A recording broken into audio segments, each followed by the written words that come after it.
Salut, je suis ravi de ta présence.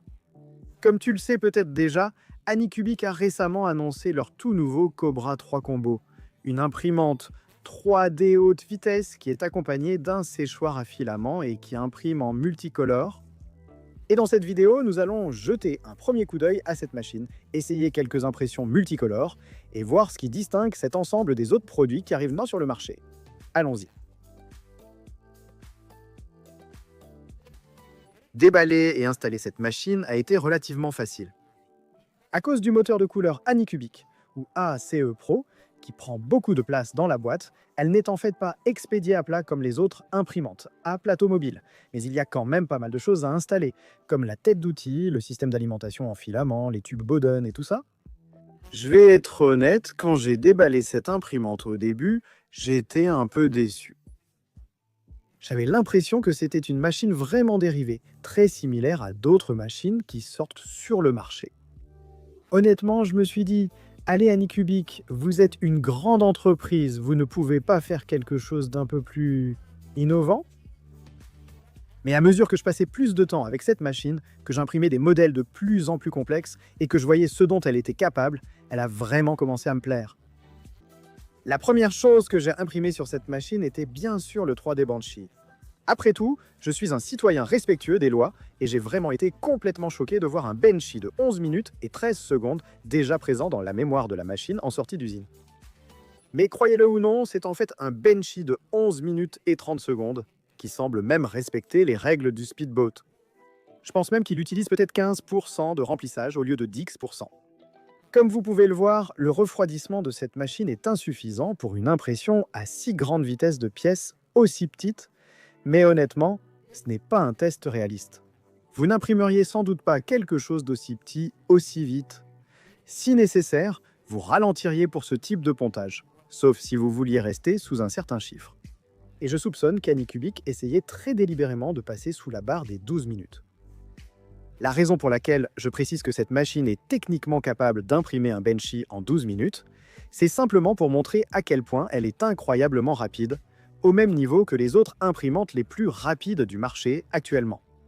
Je n'aime pas vraiment partager des chiffres de vitesse maximale comme 600 mm par seconde ou 40 000 mm par seconde d'accélération, parce que ce sont des limites théoriques. Mais montrer qu'elle peut réellement imprimer et se déplacer aussi vite, c'est plutôt impressionnant, même si le refroidissement laisse à désirer. Avec le Banshee obligatoire terminé, je voulais tester la fonctionnalité phare de cette imprimante, à savoir l'impression multicolore. Je dois préciser que pendant les premiers jours de mes tests, je n'avais en fait aucun moyen de préparer mes propres fichiers d'impression, car Anycubic travaille encore sur une version Mac de leur slicer. Mais heureusement, certains de mes amis ont pu préparer des fichiers pour moi, et j'ai pu rapidement commencer à imprimer. J'ai choisi d'imprimer plusieurs de ces mignonnes petites tortues marines. J'aime les tortues. Ici, j'ai utilisé en fait un autre de ces filaments Pantone qu'Anycubic a fourni pour la partie verte de la tortue. Mais comme vous le remarquerez probablement, soit moi, soit mon collègue Sergueï, qui m'a aidé à tester cette machine, avons accidentellement inversé les différentes nuances de marron lorsque nous faisions correspondre le filament à l'écran avec ce qui avait été découpé, parce que quelqu'un d'autre l'avait découpé pour nous. Je dois quand même dire que ces tortues sont absolument magnifiques, malgré l'incroyable difficulté d'imprimer toutes ces petites écailles réparties sur de nombreuses couches le long des pattes. Ce n'est pas une impression simple et il y a énormément de changements de filaments qui demandent pas mal de précision. Et j'adore un peu ces petits gars, ils sont géniaux. J'aime les tortues. Dès lors, je voulais vraiment repousser les limites des capacités multicolores de cette imprimante. Alors, j'ai essayé d'imprimer quelque chose avec beaucoup plus de changements de filaments, ce qui prendrait beaucoup plus de temps. Je n'avais pas encore la possibilité de découper des fichiers moi-même. Ça viendrait plus tard. Mais mon ami Elsa a découpé ce modèle de Sky de la Patte Patrouille. Pour, vous l'avez deviné, mon fils de 3 ans et demi. C'est pour cette raison qu'il est sorti bien plus grand que prévu. J'ai quand même décidé de l'imprimer. En tout cas, ça m'a donné l'occasion de vraiment essayer et tester plusieurs choses différentes sur cette imprimante. Vous pouvez voir ici que certains des supports en forme d'arbre se sont effectivement détachés parce que je n'avais pas encore appris à régler manuellement le décalage Z et ils sont encore en train d'ajuster leur nouveau système de nivellement automatique, les VQ 3.0. Certains de mes supports en forme d'arbre se sont détachés. J'ai appris par la suite comment éviter ce problème. Le décalage Z et de le corriger, mais honnêtement, je pense quand même que ce truc est vraiment génial. Surtout dans ce magenta très vif de Polymaker, c'est un peu cauchemardesque avec les yeux roses et marrons. Donc peut-être qu'à l'avenir, je vais améliorer et en acheter une autre de ces unités Ace Pro, qui coûte environ 289, parce qu'on peut en fait en relier deux ensemble pour imprimer en 8 couleurs. En fait, Anycubic a directement intégré le tampon de filament dans l'unité ACE, ce qui va leur permettre de proposer la compatibilité avec beaucoup de leurs anciennes imprimantes, vous permettant ainsi d'ajouter la fonction multicolore à des imprimantes existantes. Et ils envisagent même d'ajouter la compatibilité ACE pour des imprimantes qui ne sont pas de la marque Anycubic, ce qui, à mon avis, va vraiment changer la donne pour ceux d'entre vous qui ne veulent pas jeter ou vendre leurs anciennes imprimantes, mais qui souhaitent leur ajouter la fonction multicolore. Ah, et au fait, à la personne qui a conçu ce modèle, ils n'ont pas pensé à faire en sorte qu'il tienne debout une fois entièrement assemblé. Donc Sky lève sa patte arrière pour faire pipi alors que c'est une chienne, ce que j'ai trouvé amusant. Malgré quelques supports en arbre raté, ce modèle multicolore reste superbe et m'a permis de tester certaines fonctionnalités intelligentes de cette imprimante. Donc j'ai branché une caméra parce que, contrairement au pack de lancement qu'Anycubic propose en ce moment, mon unité de test n'en avait pas, et je voulais pouvoir surveiller mes impressions à distance via la même application Anycubic que j'utilise déjà avec leurs imprimantes résine. Et ça a très bien fonctionné. J'ai aussi pu tester la détection de fin de filament et de bourrage, car le filament blanc s'est d'abord coincé plusieurs fois sur la bobine, puis il s'est épuisé un jour où je n'avais pas prévu de venir au bureau. Donc en fait, au total, cette impression a pris quelque chose comme plus de 30 heures, avec 17 heures perdues simplement à attendre que je revienne. Et elle est quand même restée bien attachée au plateau et a repris parfaitement sans aucun problème. En fait, je ne peux même pas dire où la pause a eu lieu, ce qui est plutôt impressionnant. Honnêtement, c'est une très belle impression à part quelques petits échecs de supports en arbre. C'est dommage que mon fils va le casser rapidement. Ensuite, je voulais essayer quelque chose que je n'ai en fait jamais fait auparavant.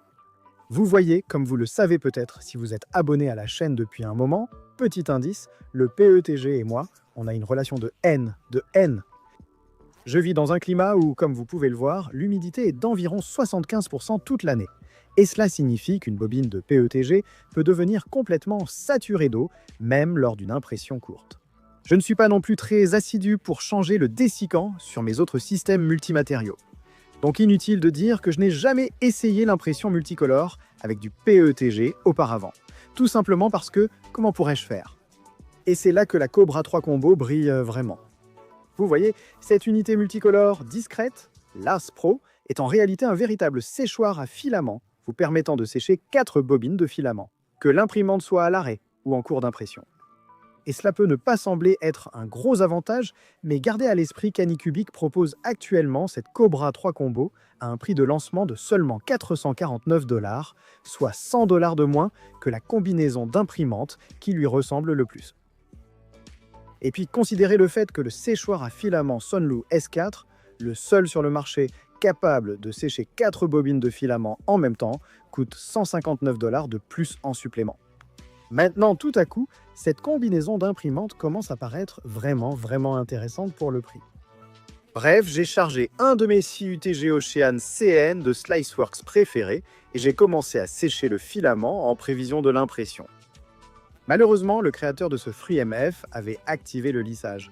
Donc ma première tentative s'est en fait décollée du plateau pendant qu'il essayait de lisser. Honnêtement, le lissage n'a jamais vraiment bien fonctionné pour moi et j'ai aussi oublié de changer le filament blanc en PETG, donc ce n'était pas imprimé à la bonne température. Donc oui, ça a échoué, mais ma deuxième impression s'est vraiment bien passée. Il y avait encore quelques petits problèmes d'adhérence au plateau à cause des courants d'air dans mon studio.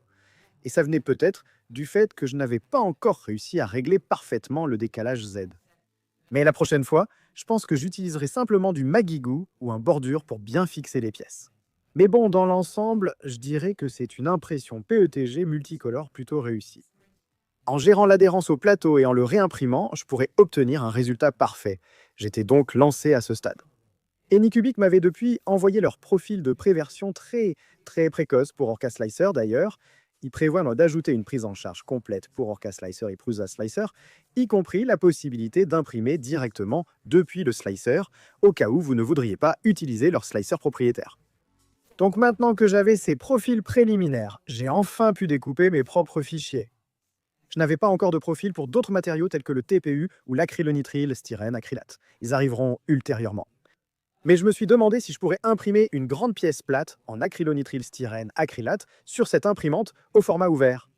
Alors, pour tester ça et profiter de ce volume d'impression assez grand de 260 par 260, j'ai créé mes propres profils, puis j'ai chargé ce magnifique polymaker polylite acrylonitrile styrène acrylate, à la fois en blanc et en rouge, et j'ai lancé l'impression. Étrangement, l'imprimante savait qu'elle était censée imprimer à 260 et 100, mais elle a quand même essayé d'imprimer à 220 et 60.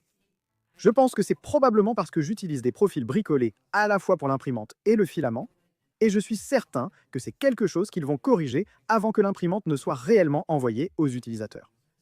Bref, j'ai simplement augmenté manuellement les valeurs une fois que l'impression avait réellement commencé. Et la première impression s'est un peu décollée et s'est retrouvée coincée sur la tête d'impression. Mais ensuite, j'ai mis un peu de Magigou dessus. Petite anecdote, saviez-vous que la version PC de Magigou fonctionne aussi parfaitement pour l'acrylonitrile styrène acrylate? Et devinez quoi? L'impression a fonctionné. Aucun soulèvement sur les bords, aucun problème lors du changement de couleur de filament. Et quand l'impression refroidissait, j'ai même entendu à travers le studio ce joli bruit de crépitement, puis la pièce s'est décollée toute seule. Le résultat final est correct, l'impression est propre, mais comme vous pouvez le voir, j'ai un peu bidouillé les profils parce qu'ils, comme je l'ai dit, ne sont pas encore tout à fait prêts pour Orca Slicer. J'ai essayé d'être malin et de régler pour n'avoir qu'un seul périmètre sur la couche supérieure, ce qui a donné ce contour étrange et n'a pas complètement recouvert les textes les plus fins. Mais honnêtement, je suis quand même ravi que cette machine ouverte, combinée à une bonne solution d'adhésion comme Magigou, puisse imprimer de l'acrylonitrile styrène acrylate directement sans modification. Vous voyez, directement sans modification? Parce qu'il n'y a pas de caisson, désolé. C'était donc un premier aperçu rapide du combo Anycubic Cobra 3. C'est tout pour cette semaine, à la prochaine couche.